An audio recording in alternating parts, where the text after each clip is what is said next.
Allô, comment ça va? Je vais de façon absolument phénoménale, que ce soit au niveau du sport, du corps, de la spiritualité, professionnellement, personnellement, sexuellement. Alléluia, comment ça devient mieux que ça? Et je reçois beaucoup de commentaires sur cette série de vidéos que j'ai choisi d'entreprendre. Il y en a plusieurs qui me font réagir. Ce sont des points de vue intéressants. J'avais envie, par exemple, de vous partager quelque chose que je trouvais vraiment intéressant. Quelqu'un qui me dit « Coudon, Karine, habites-tu sur la même planète que nous? » On dirait, quand on te voit, que t'arrives d'ailleurs, tu te fais pas chier, t'as pas de problème avec tes enfants, t'as pas de problème avec ton mari, on dirait que t'es sur une autre planète. Ce à quoi je vais répondre, sonorement, que c'est pas tout à fait vrai. Parce que oui, des fois je m'emmerde, oui, des fois je roche, oui, des fois j'ai de l'anxiété, oui, ça m'arrive d'être découragée, déprimée, et parfois je fais aussi l'étoile dans mon lit pendant 24 heures à trouver que j'ai vraiment une vie minable.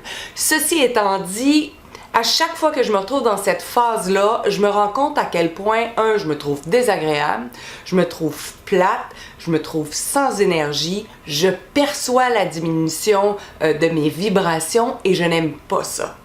Vous et moi, on est sur la même planète, la planète choix, la planète question et la planète possibilité. Alors quand je file comme du caca, j'ai le choix de rester dans mon caca pendant 24, 48, 72 heures, une semaine, 2 semaines, 3 semaines, patauger dedans pour être sûr vraiment que je sente solidement la merde et ainsi contaminer tous les gens alentour de moi. Ou j'ai le choix de, oui, prendre conscience que je suis dans un état merdique, de, oui, accepter en ce moment que c'est cet état-là, et de me dire que je vais prendre mon temps, je vais relaxer là-dedans. Puis ensuite, je vais prendre des actions. Que ça peut être écouter de la musique, écouter un podcast, appeler une amie, recevoir une séance de bar, recevoir une séance d'énergie, discuter avec mon amoureux, peu importe. J'ai toujours le choix de mon attitude. J'ai des sites internet que je regarde aussi, des vidéos, entre autres une page Facebook extraordinaire qui s'appelle My Last Days. Donc ce sont mes derniers jours.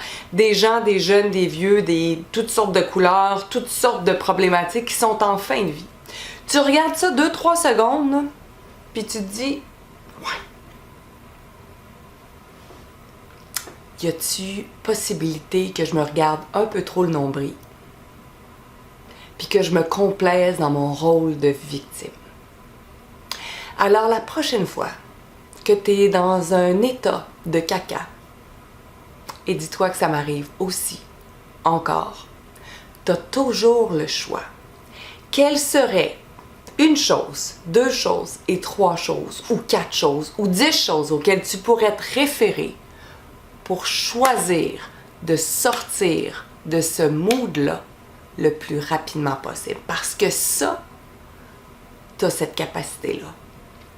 La seule chose qu'on ne peut pas enlever à un être humain, c'est son attitude. Comment ça devient mieux que ça?